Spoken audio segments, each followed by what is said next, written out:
नमस्कार साथियों, स्वागत है आपका दृष्टि आईएएस के इन फोकस प्रोग्राम में। मेरा नाम है मनीष।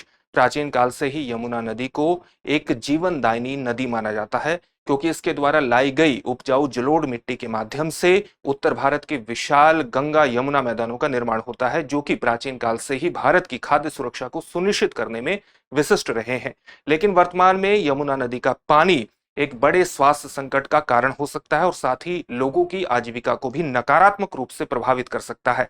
ऐसा क्यों हुआ है, किस प्रकार से हुआ है, चलिए जानते हैं इस वीडियो के माध्यम से। सबसे पहले देखते हैं कि इस पूरे टॉपिक के अंतर्गत किन पक्षों पर बात होगी। सबसे पहले खबर को जानना है, इसके बाद यमुना नदी के बारे में सामान्य जानकारी हासिल करेंगे। फिर देखेंगे यमुना नदी में किस प्रकार से अमोनिया का प्रदूषण बढ़ गया है और यह समस्या क्यों है, इसका क्या उपचार है, अमोनिया का उपचार क्या है और सरकारों द्वारा किस तरह के प्रयास किए गए हैं। इन सभी पक्षों को जानने के बाद आपके लिए एक अभ्यास प्रश्न होगा, जिसका उत्तर आपको कमेंट बॉक्स में कमेंट करके देना होगा। ये जो पूरा विषय है यूपीएससी की मुख्य परीक्षा के सामान्य अध्ययन प्रश्न पत्र 3 से मुख्यतः जुड़ जाएगा। उसके पर्यावरण जैसे खंडों से जोड़ करके देख सकते हैं आप इसे, क्योंकि नदी प्रदूषण जैसा इसमें विषय शामिल हो जाता है। साथ ही यमुना नदी की भौगोलिक अवस्थिति, उसके एक प्रवाह के बारे में भी हम बात करेंगे, तो ये सामान्य अध्ययन प्रश्न पत्र 1 से भी जुड़ जाएगा।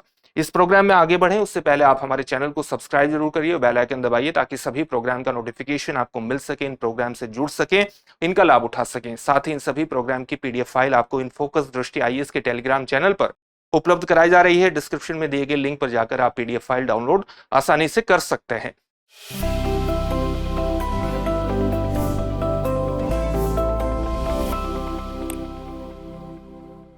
अब हम इस खबर को जान लेते हैं। आपने देखा होगा कि हाल ही में यमुना नदी में प्रदूषण का स्तर बेहद ज्यादा बढ़ गया है।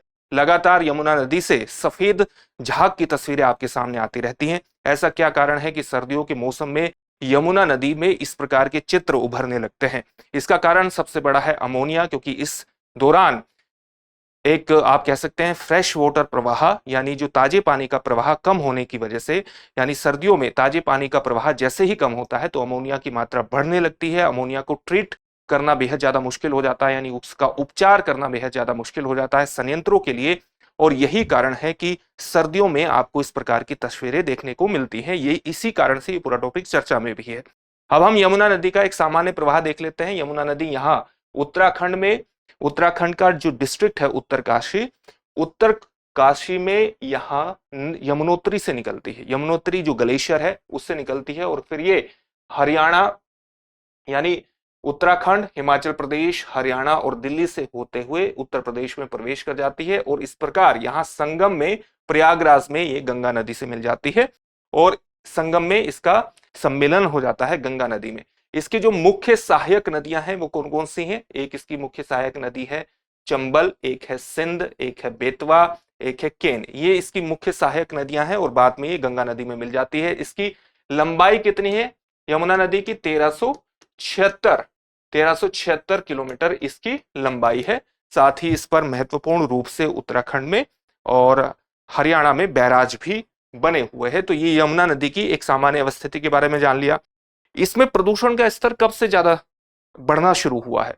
आप जानते हैं कि इसका सबसे प्रमुख कारण यह है कि जैसे जैसे भारत में औद्योगिकरण तीव्र गति से होता चला गया, विशेष तौर से 1990 के दशक के बाद, वैसे वैसे औद्योगिक अपशिष्ट जल भी इसमें आने लगा और औद्योगिक अपशिष्ट जल ने इसमें अमोनिया की मात्रा को बढ़ाने में विशिष्ट भूमिका का निर्वहन किया। या आप कह सकते हैं कि औद्योगिकरण की प्रक्रिया के माध्यम से औद्योगिक अपशिष्ट का जल जैसे ही यमुना नदी में आना शुरू हुआ, ऐसे वैसे 1990 के दशक के बाद हमें देखने में आता है कि यमुना नदी या अन्य नदियों में प्रदूषण का स्तर लगातार बढ़ता चला गया। इसके लिए जरूरी है कि हम इसके उपचार के तरीकों को बढ़ाएं, उपचार करने वाले संयंत्रों को बढ़ाएं। ये सामान्य जानकारी हुई। अब हम सामान्य तौर से देखते हैं कि अमोनिया क्या होता है और किस प्रकार से इसके उपचार की जरूरत होती है। लेकिन उससे पहले आपके लिए एक महत्वपूर्ण सूचना है और सूचना यह है कि दृष्टि आईएएस मुखर्जी नगर की क्लासेस नोएडा में शिफ्ट हो चुकी हैं। नोएडा में हमारे 2 महत्वपूर्ण बैच प्रारंभ होने वाले हैं, एक हिंदी माध्यम का और एक इंग्लिश माध्यम का। आईएएस जीएस फाउंडेशन बैच है। हिंदी माध्यम का बैच 21 फरवरी से प्रारंभ होगा, जिसका समय होगा सुबह 11:30 बजे। अंग्रेजी माध्यम का बैच 17 फरवरी से प्रारंभ होगा, जिसका समय होगा शाम को 6 बजे। आप 8750187501 पर कॉल भी कर सकते हैं। इस कॉल के माध्यम से इन बैचेस में एडमिशन ले सकते हैं। प्रयागराज और लखनऊ में भी हिंदी माध्यम के जीएस फाउंडेशन बैच प्रारंभ होने वाले हैं। प्रयागराज में बैच 19 फरवरी से शुरू होगा और सुबह 8 बजे इसकी टाइमिंग होगी। लखनऊ में बैच 20 फरवरी से शुरू होगा और इसकी टाइमिंग होगी सुबह 11:30 बजे। इसके लिए भी आप 8750187501 पर कॉल कर सकते हैं। इन बैचेस में एडमिशन ले सकते हैं, सफलता की दिशा में आगे बढ़ सकते हैं। अमोनिया क्या होता है? अमोनिया का सूत्र क्या है? NH3, यानी एक अणु नाइट्रोजन का और 3 हाइड्रोजन के। ये एक रंगहीन और गैसीय प्रदूषक है जिसकी तेज गंध होती है। गंध कैसी होती है? बहुत तेज होती है। औद्योगिक, कृषि और विभिन्न निर्माण प्रक्रियाओं में व्यापक रूप से उपयोग किया जाता है। और अमोनिया प्रदूषण के जो मुख्य स्रोत हैं वो है कृषि जल निकासी, क्योंकि कृषि में बड़े स्तर पर हम उर्वरकों का इस्तेमाल करते हैं जिसमें अमोनिया होता है। औद्योगिक अपशिष्ट से भी इसका प्रदूषण होता है। अनुपचारित सीवेज, यानी अगर आपने अनट्रीटमेंट जो सीवेज होते हैं, अनट्रीटेड सीवेज जो होते हैं, उसके माध्यम से भी यह अमोनिया का बहाव होता है। और जैविक पदार्थों जैसे नीले हरे शैवाल का प्राकृतिक विघटन भी इसके स्रोतों में शामिल होता है। अमोनिया समस्या क्यों है? यमुना में अमोनिया प्रदूषण दिल्ली में प्रवेश करने से पहले जो बहुत से कारखाने हैं और जो अनुपचारित सीवेज है उससे प्रवेश कर जाता है।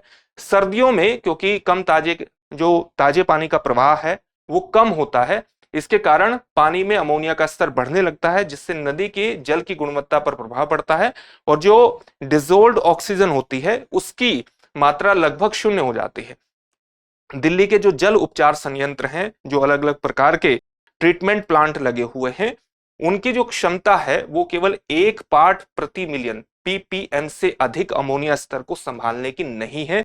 वो इससे ज्यादा अमोनिया के स्तर को नहीं संभाल पाती, जिससे अमोनिया स्तर बढ़ता है और जल आपूर्ति में व्यवधान आता है। जल आपूर्ति भी होती है तो उसमें अमोनिया की आप गंध महसूस कर सकते हैं। अमोनिया का उपचार, दिल्ली जल बोर्ड अमोनिया युक्त जल का उपचार करने के लिए किसका प्रयोग करता है? क्लोरीन का प्रयोग करता है। क्लोरीन का उपयोग किस प्रकार से किया जाता है? प्रति घंटे प्रति लीटर जल में 1 ppm यानी पार्ट पर मिलियन अमोनिया को न्यूट्रलाइज करने के लिए कितने क्लोरीन की आवश्यकता होती है? 11.5 किलोग्राम क्लोरीन की आवश्यकता होती है।